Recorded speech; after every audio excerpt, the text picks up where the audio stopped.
السلام عليكم ورحمة الله وبركاته. ازيكم حبايبي؟ عاملين ايه؟ يا رب تكونوا بخير وفي اسعد الاحوال يا رب العالمين. زي ما انتوا شايفين معايا النهاردة هنحضر غدا من اجنحة الدجاج او اجنحة الفراخ زي ما انتوا بتقولوها. غدا اقتصادي وسهل وبسيط وهيعجب ولادك. تعالي نشوف هنحضره ازاي. اول حاجة انا نقعت الاجنحة بتاعتي في المحلول بتاعها، وبدأت هنا حطيت شوية زيت وبشرت بصلاية، خدت المية بتاعتها زي ما وريتكم دلوقتي مية لوحدها، والتفل بتاع البصل هنقلبه مع شوية الزيت بعد ما سخنوا. هنقلبهم كده شوية، هو عشان انا بشرة ناعم مش هياخد وقت في التقليب على زيت. انا مش عايزاه ياخد لون ولا حاجة، انا بس هاخده تقليبة كده يطلع ريحة البصل معايا. وبعدين هضيف البهارات اللي انا هستخدمها في الطبخة بتاعت النهاردة كلها. هنا عندي كاري، فلفل، بابريكا، قرفة، بهارات 7، بهارات الفراخ، كركم، وكمان عندي بودرة مرقة الدجاج حطيتها معاها. فهنا خلاص كده البهارات بتاعتي زي ما انا وريتكم. هنقلبها كده مع البصلاية مع الزيت على النار، بس عشان البهارات تطلع الريحة بتاعتها مع البصل. الريحة بتبقى بصراحة تحفة، ريحة جميلة جدا. بعد ما خدناهم تقليبة كده على النار بسيطة هنضيف لها المية. هنضيف المية بتاعتنا زي ما انتوا شايفين معايا كده،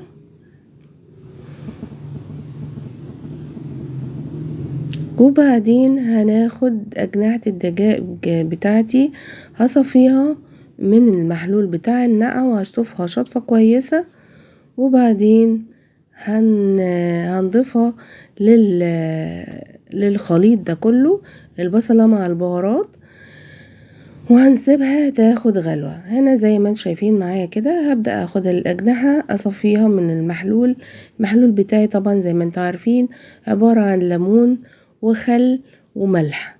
بنقعها فيها فترة عشان تشيل اي زهامة فيها، اي ريحة اي طيور عموما. انا ده المحلول المعتمد عندي. وضفت الملح زي ما انتم شايفين كده، ضفت كمية معقولة يعني عشان دي هتبقى البهارات بتاعت الاكلة بتاعت النهاردة كلها. سبتها خدت غلوة البهارات مع البصل كده، وبدأنا طبعا بعد ما صفيت الأجنحة وغسلتها كويس جدا هضيفها للمحلول ده او للمرقة دي. تاخد غلوة. انا مش هعملها، مش هسلقها سليق كامل لان انا عايزاها يدوب بس ما يبقاش فيها دم من جوه. يعني عشان انا ولادي بيقرفوا ممكن تتعمل نية يعني مش مسلوقة، بس انا بحب اعملها كده مضمونة اكتر. وبعدين سبتها كده تتسلق، وهنبدأ بعد شوية خدت غلوتين 3 كده على ما غسلنا الرز يدوب. هنطلعها دلوقتي زي ما انتم شايفين معايا كده على مصفى، ونسيبها تصفي المرقة بتاعتها. وفي المرقة دي هنعمل الرز بتاعنا، بس بعد ما ناخد منها جزء هتشوفوا معايا هنعمل ايه بالمرقة اللي احنا هناخدها.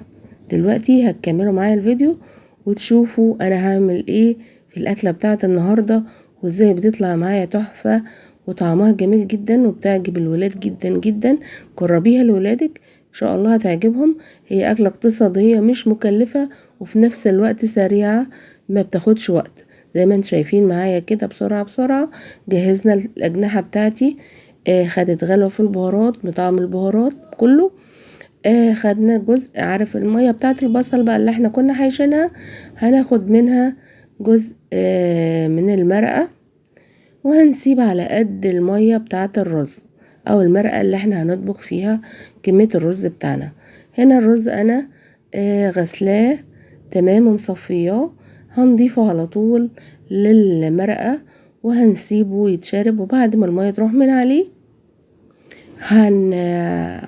هنهدي عليه النار ونسيبه يكمل السوا بتاعه.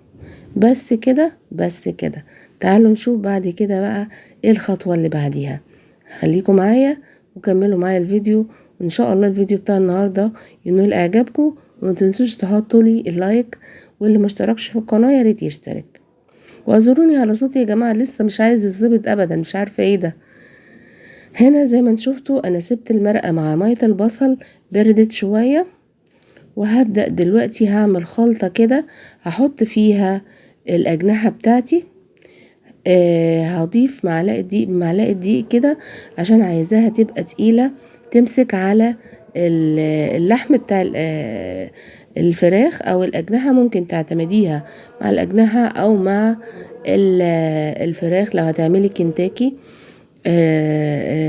بتبقى حلوة جدا زي ما انتم شايفين معايا كده. طبعا المية او الشوربة اللي احنا خدناها بالبهارات بتاعتها، مش هنزود اي بهارات تانية خالص لان هي فيها كمية البهارات اللي انا محتاجاها. ممكن بس ازود شوية ملح يعني علشان ايه تدعي شوية ايه، يعني نظبط الملح بتاعها. بعد ما قلبتها وصلت للسمك اللي هو يلزق على اللحم، هاخدها كده تقليبة فيها وهسيبها شوية برضو على ما نعمل حاجة تانية. زي ما انتوا شايفين معايا كده هسيبها كده مع بعض هقلبها. شو زي ما انتوا شايفين معايا المحلول ده او الخليط ده بدأ بيلزق كده على اللي بيعمل طبقة على اللحم بتاع الأجنحة. هنسيبها ونشوف هنعمل ايه. هنا عندي البطاطس مقطعاه كده زي ما انتوا شايفين، بس زي ما انتوا عارفين البطاطس الايام دي معرفش ما بيقرمش معايا في التحمير ابدا، فانا عملت له حركه كده، قلت لازم يبقى مقرمش معايا عشان الولاد بيقعدوا يخالوا على البطاطس بتاعي بقاله فتره، مش عارفه ايه في حكايه البطاطس دي. المهم حطينا شويه ميه على النار، سيبناهم يغلوا وحطينا لهم معلقه من الملح. هنسيبهم ياخدوا غلوة كده على النار، وبعدين هنضيف البطاطس بتاعي يا دوب تقليبة في المية دي او المية المغلية دي، مش كتير.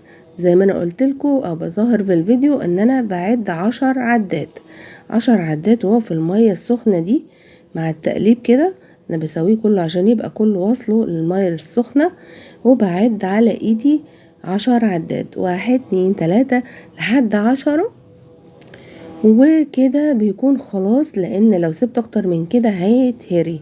هنطفي النار ونصفيه كويس جدا ونسيبه ينشف من المية بتاعته، وبعدين نحط الطاسة بتاعتنا على النار مع زيت طبعا كمية حلوة كده. الطريقة دي يا جماعة ما بتخليش البطاطس كمان يشرب زيت نهائي، حلوة جدا. الفكرة بقى في ايه، انا حطيت قبل ما احطه كده كنت رشيت عليه النشا، معلقتين نشا كده، واقلب فيهم البطاطس بتاعي وابدأ بقى ايه احمر. النشا ده يا جماعة اختراع بجد، بيخلي البطاطس معايا مقرمشة، وحتى لو باتت برضو بتفضل مقرمشة. هنا طبعا النشا بيخليه يمسك في بعضه، انا بفكه من بعضه كده علشان يتحمر معايا وكله كده يبقى اي لون واحد. فانا بفك كده لان زي ما انتوا شايفين كده مسك في بعضه بسبب النشا. هناخده تقليبه كده على النار، ما بياخدش وقت، ما بيشربش زيت، طريقه جميله جدا، وكمان بتخلي البطاطس بتاعي يعني مقرمش بمعنى الكلمه. يعني جربوها مش هتندموا بصراحه، مش هتعملوا بطاطس تاني غير بالطريقه دي. هو جنب الفراخ بصراحه هو احلى حاجه، يعني انا مش هعمل خضار، فانا هعمل بس البطاطس كده زي ما انتم شايفين معايا محمر بالشكل ده.